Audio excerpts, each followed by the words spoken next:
Tapi ketika mata uang belum berubah, kita mesti tukar. Dari Belanda ke Belgia tukar uang Belgia frank. Dari Belgia ke Luxembourg tukar lagi. Ya ampun repotnya. Jadi yang namanya koin itu aduh banyaknya luar biasa. Tapi 2002 mata uang lenyap dengan satu namanya euro. Bayangkan itu kedaulatan mereka diruntuhkan jadi satu.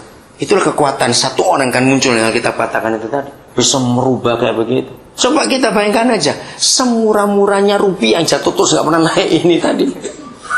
Coba pikirkan, gampang gak diganti ke ringgit Malaysia? Coba jawab, gampang gak?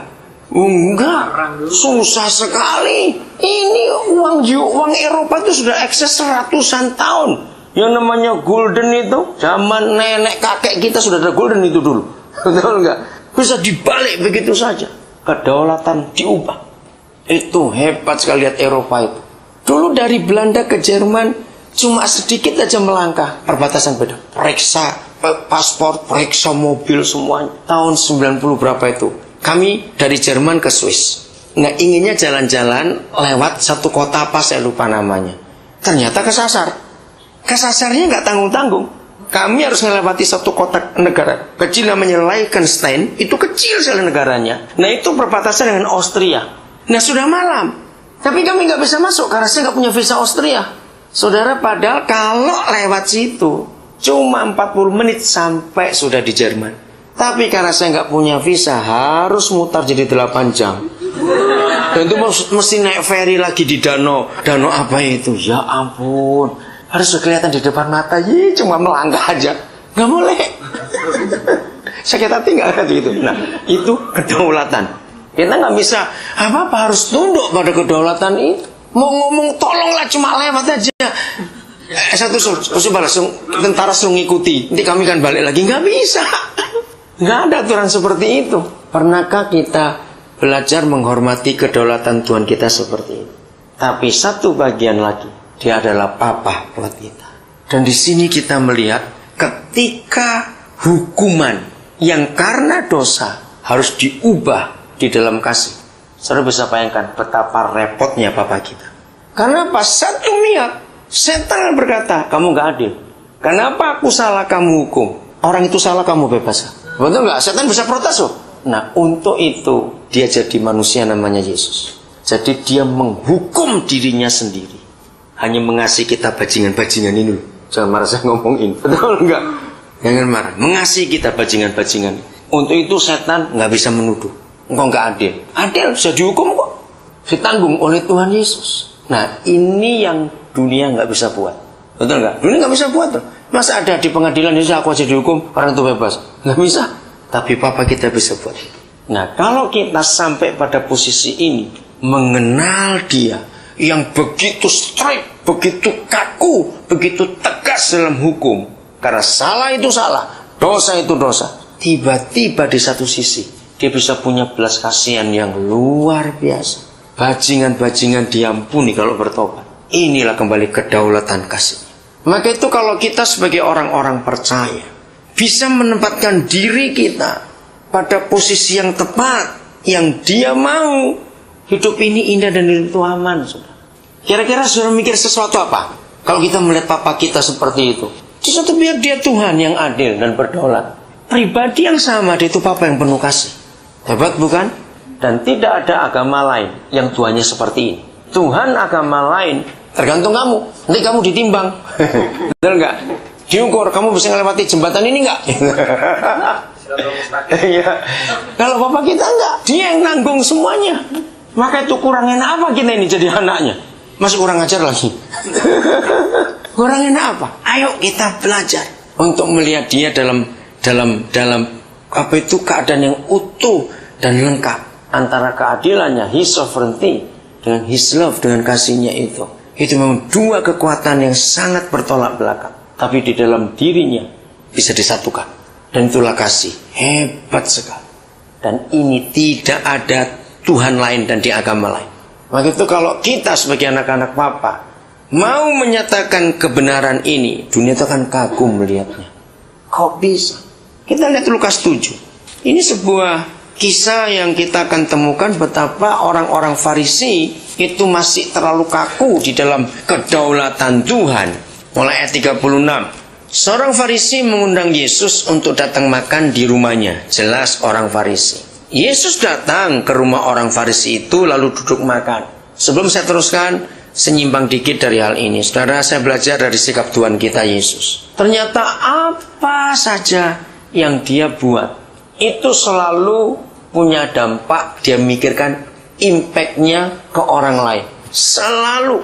Nah, contoh malam itu, dia diundang makan. Itu bukan karena makan gratisnya dia datang. Maaf ya, supaya ngerti ini. Bukan makan gratisnya, bukan. Iya.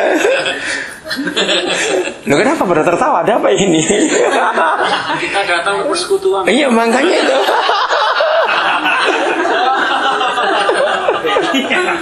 Oke. Nah, karena sudah. Karena dia tahu ada orang yang butuh dia hari itu, malam itu. Nah, ini tujuannya. Ini untuk mengenal kasihnya. Maka itu, ayo buat apa saja. Saudara, kami masih ingat tahun 94. Pertama kali kami ke Brasil, suami istri. Kami harus lewat Belanda. Aneh sekali, saudara. Tiba-tiba Roh Kudus bilang gini, kamu bawa tempe. Aneh nggak itu pesan? Tempe. Kan logikanya kan main. Tapi saya kenal papa saya percaya ini ada maksud. Walaupun aneh, ngapain ke Brasil bawa tempe? Memang di Belanda tempenya memang bagus-bagus, enak sekali. Akhirnya saya pesan pada yang kami nginep di keluarga Jok, nama Jok Pengwi. Aku mau bawa tempe. Loh, kenapa ke Brasil bawa tempe? Nggak tahu, papa suruh. Dia belikan tempe. Saya ingat betul, saya beli 25 batang itu. Saya tahu di Brasil itu imigrannya suatu tua. Mereka dulu orang-orang Tionghoa yang tahun 59-60 PP10 itu. Waktu Soekarno lagi gila karena Pak Haji Kala itu jadi menteri, itu bapaknya Yusuf Kala sekarang ini, itu yang menyuruh orang-orang Tionghoa pulangkan aja ke Tiongkok itu. Nah, saudara, beberapa orang Tionghoa yang peranakan, yang bahasa-bahasa Belanda itu nggak lucu pulang ke Tiongkok, bisa ngomong. Nah, mereka tuh bingung mau kemana. Nah, tahun itu negara yang terbuka adalah Brasil. Datang nggak pakai visa diterima. Waktu itu Brasil booming sekali.